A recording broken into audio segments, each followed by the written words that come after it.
Assalamualaikum warahmatullahi wabarakatuh. Alhamdulillahirabbil alamin. Nahmaduhu wa nasta'inuhu wa nastaghfiruh wa na'udzu billahi min syururi anfusina wa min sayyiati a'malina. May yahdihillahu fala mudhillalah wa may yudlil fala hadiyalah. Asyhadu an la ilaha illallah wahdahu la syarikalah wa asyhadu anna Muhammadan abduhu wa rasuluh la nabiyya ba'dah. Allahumma shalli ala Muhammad wa ala alihi wa sahbihi ajma'in. Amma ba'du. Selanjutnya kita akan membahas ayat 123 dan 124 dari surat Al-An'am. Adapun terjemahan dari surat Al-An'am ayat 123 itu adalah sebagai berikut. Dan demikianlah pada setiap negeri kami jadikan pembesar-pembesar yang jahat agar melakukan tipu daya di negeri itu. Tapi mereka hanya menipu diri sendiri tanpa menyadarinya. Selanjutnya ayat 124 mempunyai arti sebagai berikut. Dan apabila datang suatu ayat kepada mereka, mereka berkata, kami tidak akan percaya atau beriman sebelum diberikan kepada kami seperti apa yang telah diberikan kepada Rasul-Rasul Allah. Allah lebih mengetahui di mana dia menempatkan tugas kerasulannya. Orang-orang yang berdosa nanti akan ditimpa kehinaan di sisi Allah dan azab yang keras karena tipu daya yang mereka lakukan. Terkait dengan terjemahan atau ayat dari 123 dan 124 dari surat Al-An'am ini, Allah telah berfirman, yang artinya sebagaimana kami telah menjadikan di negerimu, wahai Muhammad, pembesar-pembesar yang jahat, para pemimpin dan para penyeru kepada kekafiran dan menghalang-halangi manusia dari jalan Allah, menyelisihi serta memusuhi kamu. Demikian halnya dulu para rasul sebelum kamu. Mereka diuji dengan perkara ini. Lalu akibat baiknya adalah kembali untuk mereka. Seperti halnya Allah telah berfirman dalam surat Al-Furqan ayat 31. Yang artinya, begitulah bagi setiap nabi. Telah kami adakan musuh dari orang-orang yang berdosa. Tetapi cukuplah Tuhanmu menjadi petunjuk dan penolong. Demikian juga Allah berfirman dalam surat Al-Isra ayat 16 yang artinya, dan jika kami hendak membinasakan suatu negeri, maka kami perintahkan kepada orang yang hidup mewah di negeri itu agar mentaati Allah. Tetapi bila mereka melakukan kedurhakaan di dalam negeri itu, maka sepantasnya lah berlaku terhadapnya perkataan atau hukuman kami. Lalu kami binasakan sama sekali negeri tersebut. Terkait dengan ayat-ayat di atas, ada yang mengatakan maknanya adalah kami perintahkan mereka untuk taat, tapi mereka menyelisihi sehingga kami hancurkan mereka. Namun ada juga yang mengatakan maksud di sini adalah kami perintahkan mereka dengan perintah takdir. Seperti firman Allah Ta'ala dalam ayat 123 surat Al-An'am yang artinya agar mereka melakukan tipu daya di negeri itu. Terkait dengan hal ini Ibnu Abbas menafsirkan firman Allah Ta'ala yaitu yang pada kalimat pembesar-pembesar jahat, yang jahat, itu maksudnya yaitu kami kuasai kejelekannya, maka mereka berbuat durhaka kepadanya. Maka jika mereka sudah melakukan demikian, kami binasakan mereka dengan menurunkan azab. Terkait dengan ini, Mujahid berkata, dan Qatadah menafsirkan firman Allah yaitu pada kalimat pada ayat 123 surat Al-An'am, yaitu kalimat pembesar-pembesar yang jahat, Itu maksudnya adalah para pembesarnya. Jadi malah para pembesar dari kaum yang jahat tersebut. Di sini aku katakan bahwa hal ini adalah seperti halnya firman Allah Ta'ala dalam surat As-Saba ayat 34 dan 35. Di mana artinya adalah sebagai berikut, dan setiap kami mengutus seorang pemberi peringatan kepada suatu negeri, orang-orang yang hidup mewah di negeri itu akan berkata, kami benar-benar mengingkari apa yang kamu sampaikan sebagai utusan. Dan mereka berkata, kami memiliki lebih banyak harta dan anak-anak daripada kamu, dan kami tidak akan diazab. Demikian juga Allah telah berfirman dalam surat Az-Zuhruf ayat 23 yang artinya, dan demikian juga ketika kami mengutus seorang pemberi peringatan sebelum engkau Muhammad dalam suatu negeri, orang-orang yang hidup mewah di negeri tersebut selalu berkata, sesungguhnya kami mendapati nenek-nenek moyang kami menganut suatu agama, dan sesungguhnya kami sekadar pengikut jejak-jejak mereka. Adapun yang dimaksud dengan makar di sini adalah ajakan mereka kepada kesesatan dengan menghiasi perkataan dan perbuatan mereka. Seperti halnya Allah berfirman dalam surat Nuh ayat 22, di mana Allah mengabarkan tentang kaum Nuh alaihi salam, yang artinya, dan mereka melakukan tipu daya yang sangat besar.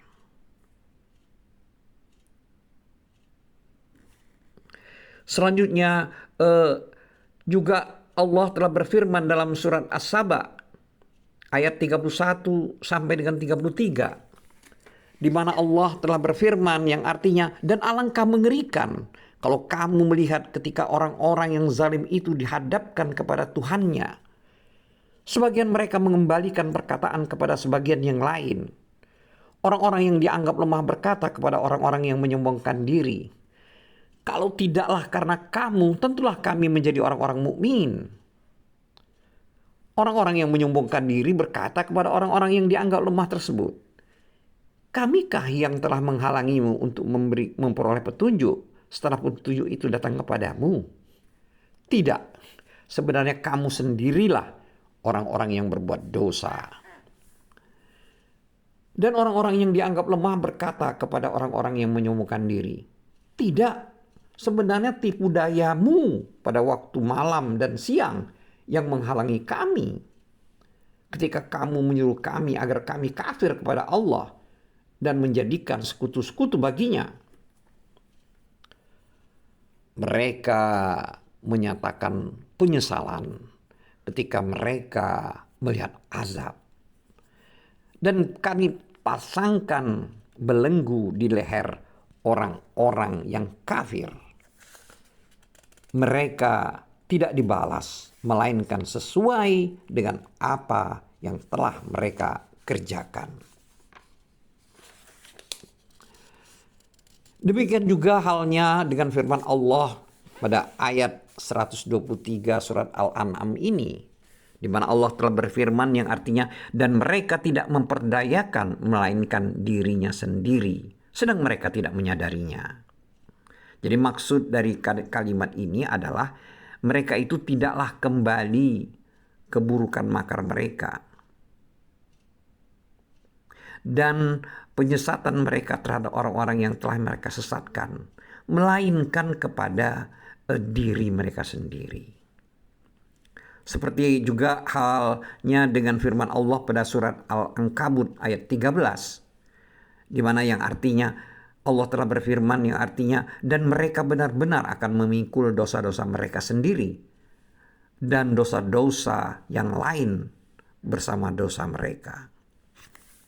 Demikian juga halnya dengan firman Allah pada surat An-Nahl ayat 25 yang artinya, dan sebagian dosa-dosa orang yang mereka sesatkan yang tidak mengetahui sedikit pun bahwa mereka disesatkan. Ingatlah alangkah buruknya dosa yang mereka pikul itu. Jadi di sini bukan hanya dosa-dosa mereka sendiri, tapi juga sebagian dosa-dosa dari orang-orang yang mereka sesatkan. Yaitu orang-orang yang mereka sesatkan tersebut tidak mengetahui sedikit pun bahwa mereka disesatkan. Maka alangkah buruknya dosa yang mereka pikul itu. Selanjutnya Allah telah berfirman dalam ayat 124 surat Al-An'am yang sedang kita bahas ini, yang artinya apabila datang suatu ayat kepada mereka, mereka berkata, kami tidak akan beriman sehingga diberikan kepada kami yang serupa dengan apa yang telah diberikan kepada utusan-utusan Allah. Maksud daripada ayat ini adalah bila datang kepada mereka ayat-ayat dan keterangan-keterangan serta hujah yang mematikan, mereka berkata, kami tidak akan beriman sehingga diberikan kepada kami serupa dengan apa yang telah diberikan kepada utusan-utusan Allah. Maksudnya hingga datang kepada kami, maksudnya orang-orang kafir tersebut, yaitu para malaikat dari Allah yang membawa risalah. Seperti yang mereka datang kepada Rasul. Yaitu seperti halnya malaikat-malaikat yang datang kepada Rasul. Ini juga seperti firman Allah dalam surat Al-Furqan ayat 21. Yaitu yang artinya, dan orang-orang yang tidak mengharapkan pertemuan dengan kami di akhirat kelak berkata, mengapa bukan para malaikat yang diturunkan kepada kita? Atau mengapa kita tidak melihat Tuhan kita? Sungguh mereka telah menyombongkan diri mereka dan benar-benar telah melampaui batas dalam melakukan kezaliman. Demikian juga halnya dengan firman Allah dalam surat Az-Zukhruf ayat 31 sampai 32.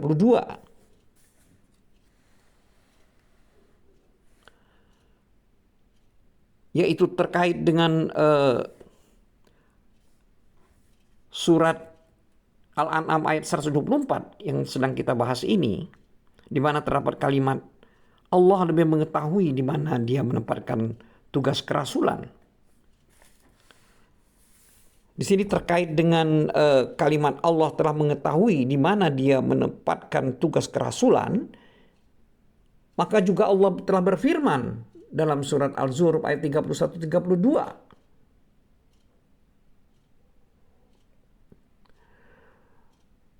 Dan mereka juga berkata, mengapa Al-Quran tidak diturunkan kepada orang besar, yaitu orang yang kaya dan berpengaruh dari salah satu dua negeri ini, yaitu Mekah dan Taif? Apakah mereka yang membagi-bagi rahmat Tuhanmu? Jadi di sini para kaum kafir tersebut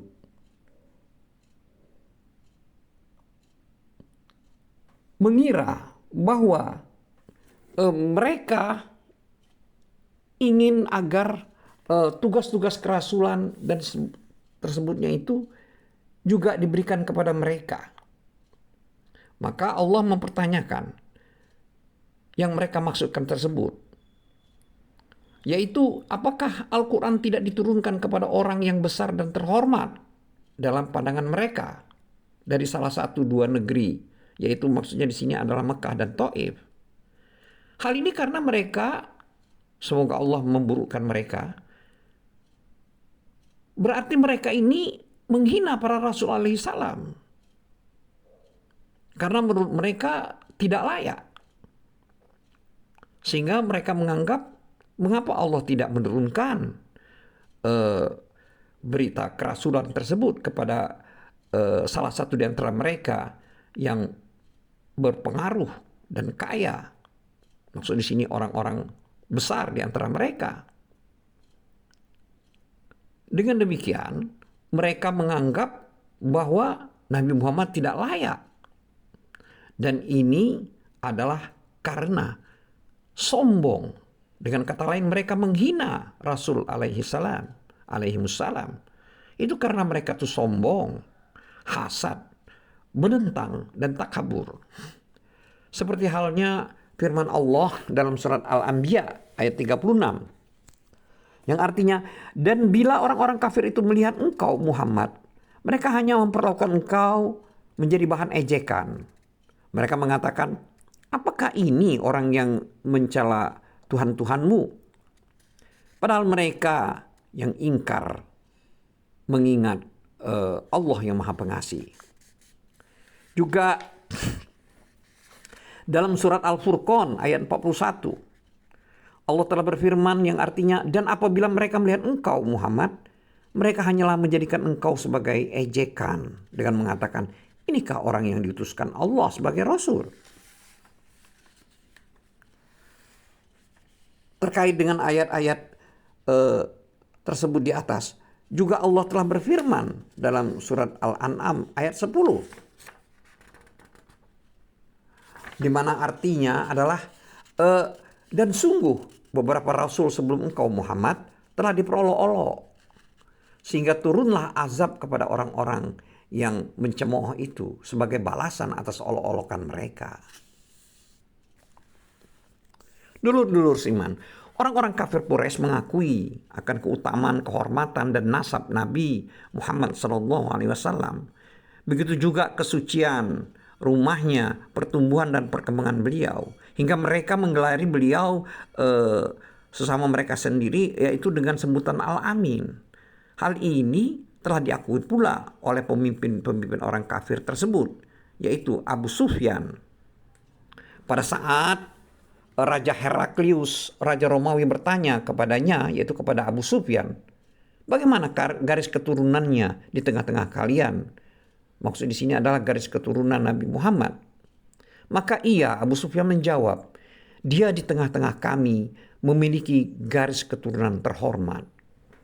Lalu Heraklius bertanya lagi, apakah kalian menuduhnya sebagai pendusta? Sebelum dia mengatakan apa yang ia katakan. Maka Abu Sufyan itu menjawab tidak. Dan seterusnya, hadis ini panjang.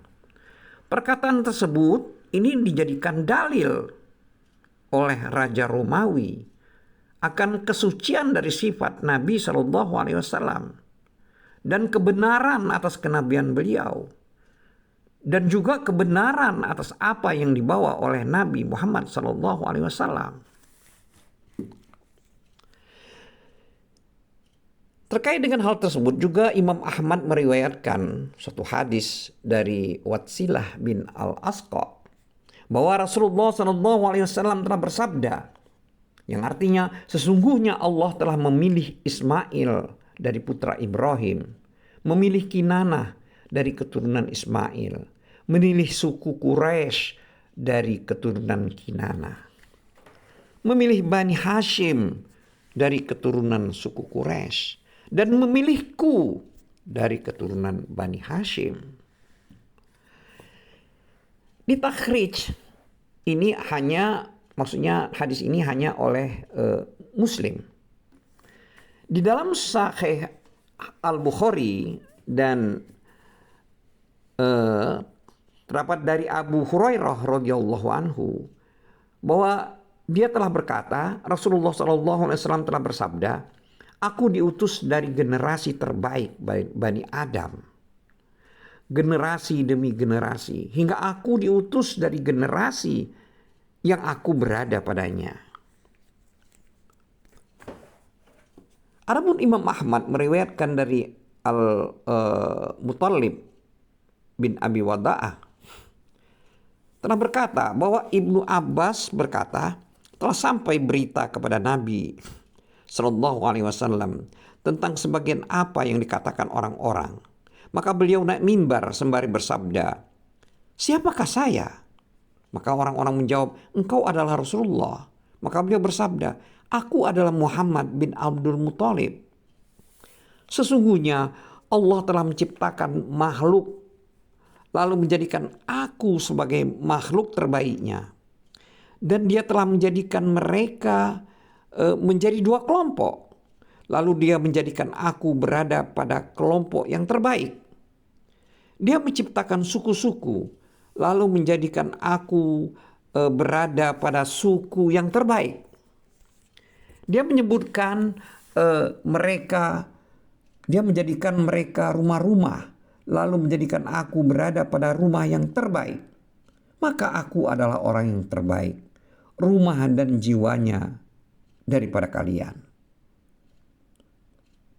Sungguh benar Nabi Shallallahu Alaihi Wasallam.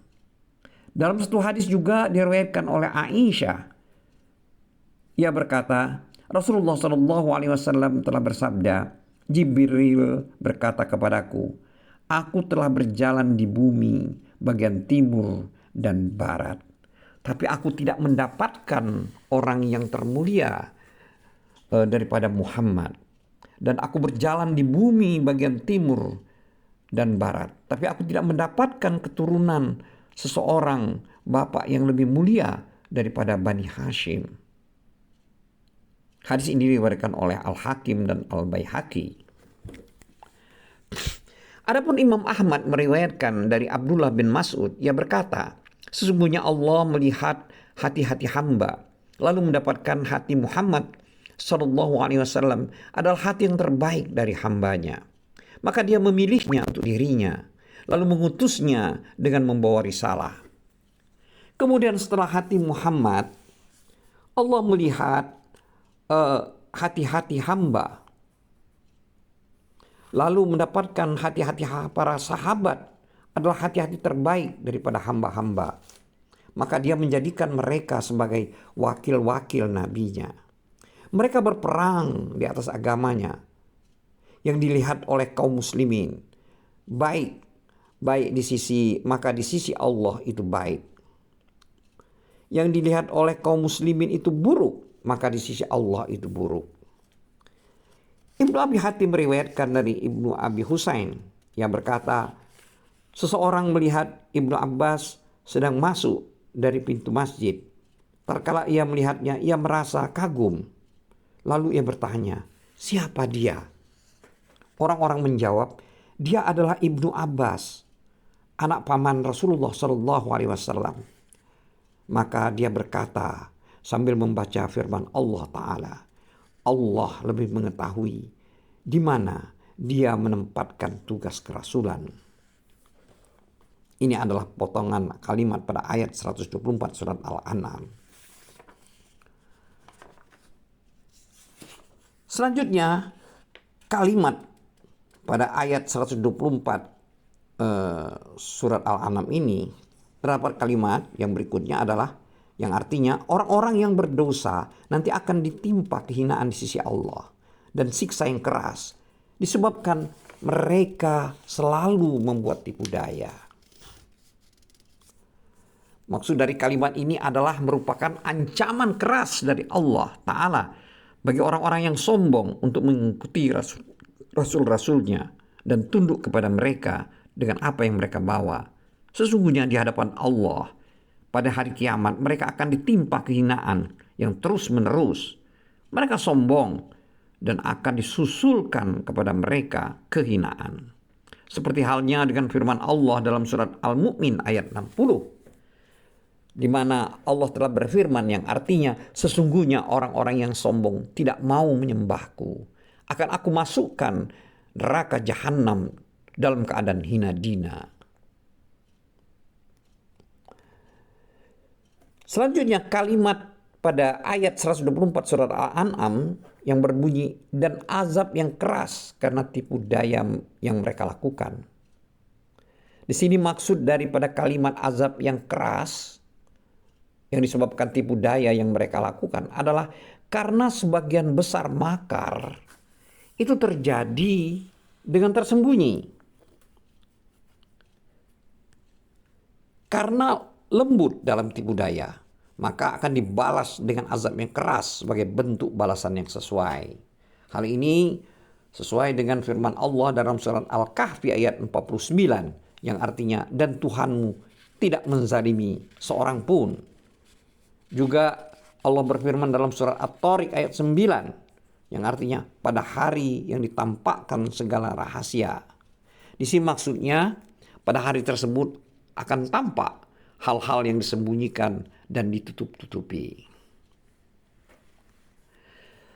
Selanjutnya terdapat keterangan dalam hadis sahih Al-Bukhari dan Muslim dari Rasulullah SAW bahwa beliau bersabda, pada hari kiamat akan ditancapkan bendera untuk setiap orang yang berkhianat. Di duburnya, maksudnya ditancapkan di duburnya. Lalu dikatakan, ini adalah pengkhianatan Fulan bin Fulan. Hikmahnya adalah karena berkhianat itu adalah perbuatan jelek yang tersembunyi, tidak dapat dilihat oleh manusia, maka pada hari kiamat akan menjadi satu tanda yang diperlihatkan kepada seluruh manusia tentang apa yang pernah dilakukannya.